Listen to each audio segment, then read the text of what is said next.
Olá, meu nome é Ludmila. Eu vou fazer uma análise crítica do papel da EJA na BNCC. Reconhecimento da diversidade e das necessidades específicas. Ponto positivo. A BNCC reconhece que a EJA deve atender a um público diverso, que inclui pessoas com diferentes trajetórias de vida, idades e experiências. Isso é crucial, pois a EJA lida com estudantes que muitas vezes têm experiências educacionais variadas e desafios únicos.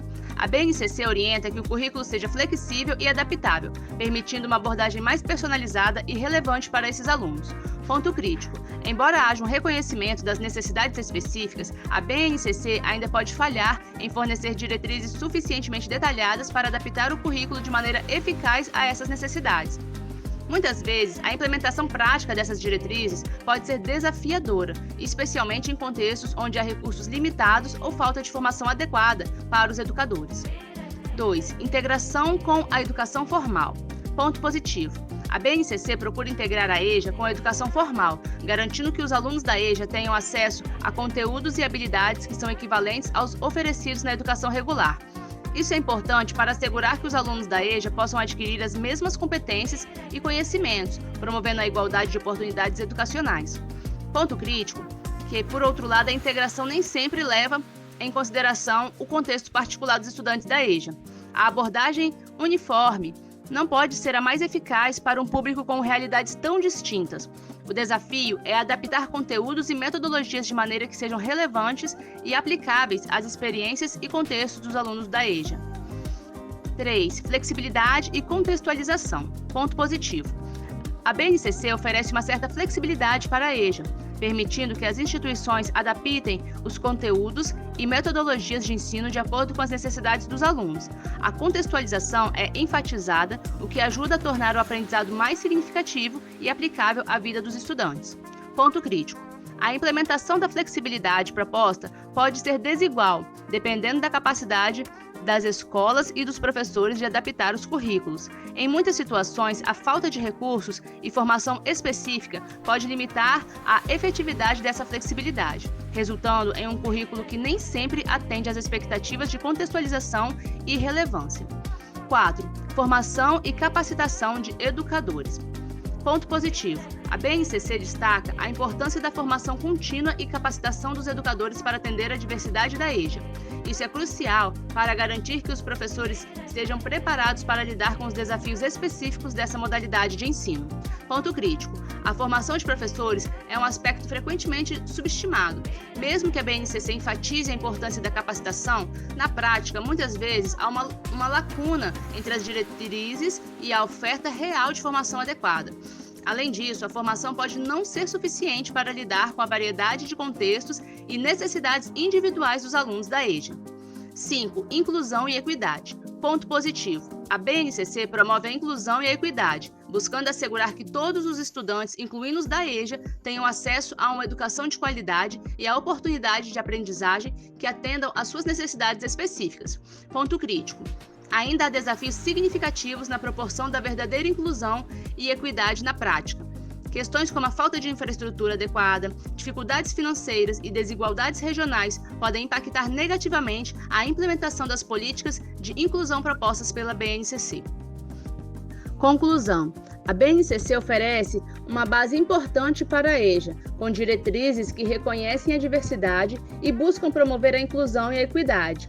No entanto, a eficácia da BNCC na prática depende de como suas diretrizes são implementadas e adaptadas às realidades específicas dos estudantes da EJA. Desafios relacionados à formação de educadores, recursos disponíveis e contextualização prática permanecem e precisam ser abordados para garantir que a BNCC possa cumprir plenamente seu papel na educação de jovens e adultos. Olá, eu me chamo Ana Lúcia Rodrigues de Oliveira. Estarei falando sobre o contexto histórico da EJA no Brasil. O histórico da EJA no Brasil perpassa a trajetória do próprio desenvolvimento da educação e vem institucionalizando-se desde a catequização dos indígenas, a alfabetização e a transmissão da língua portuguesa, servindo como elemento de aculturação dos nativos, a fim de propagar a fé católica, juntamente com o trabalho educativo. Entretanto, com a chegada da família real e, consequentemente, a expulsão dos jesuítas no século XVIII, a educação de adultos entra em falência, pois a responsabilidade pela educação acaba ficando à margem do Império.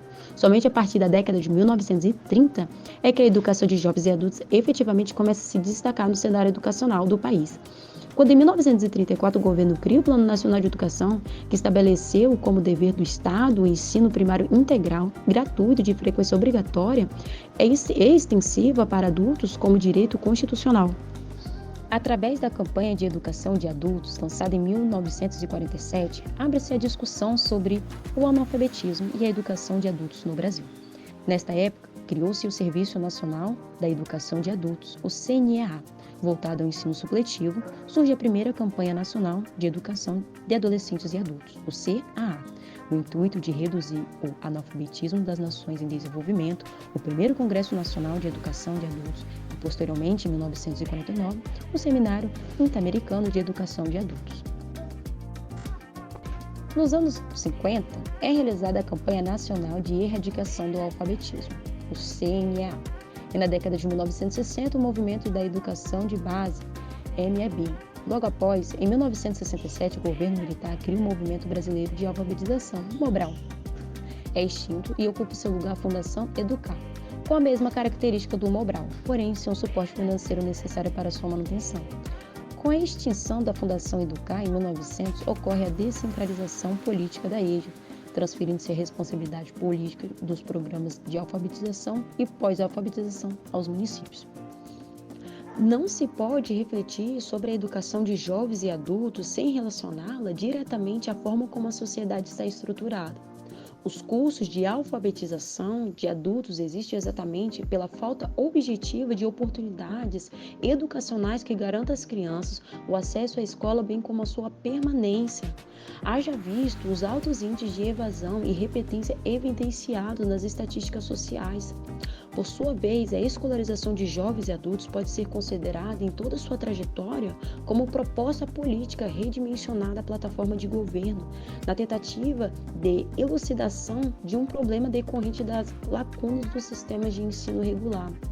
Sendo assim, muitas confusões surgem nas definições encontradas na literatura acerca da nomenclatura do EJA.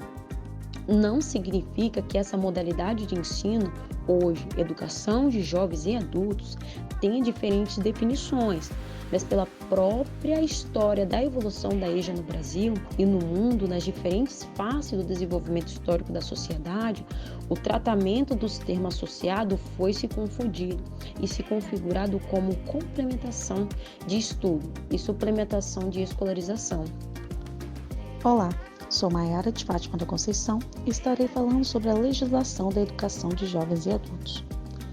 A legislação da educação de jovens e adultos no Brasil é regulamentada principalmente pela Lei de Diretrizes e Bases da Educação, a LDB, pela Lei nº 9.394, de 1996, onde seus artigos 37 e 38 definem a EJA como uma modalidade destinada a quem não teve acesso ou continuidade de estudos no tempo regular.